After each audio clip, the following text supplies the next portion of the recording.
Naghahanda ka din ba para sa iyong PTE academic exam for your teacher registration sa New Zealand? Marami na rin kaming nare-receive ng mga messages mula sa mga PTE test takers na wala pa silang exact exam date pero gusto nilang simulan ng kanilang pre-review. Sabi nila no schedule yet for the exam pero gusto na nilang mag-prepare. Tama sila kasi ang PTE academic ay hindi lang basta marunong ka sa English.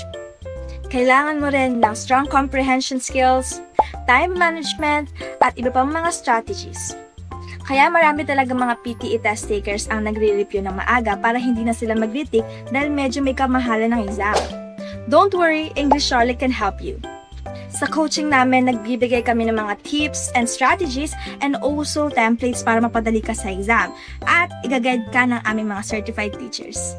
Kaya ano pang hinihintay mo? Mag-review na din tulad ng iba at abutin ang goal mo na maging teacher sa New Zealand. So, comment prepare para ma-assist ka na namin sa perfect coaching plan para sa iyo.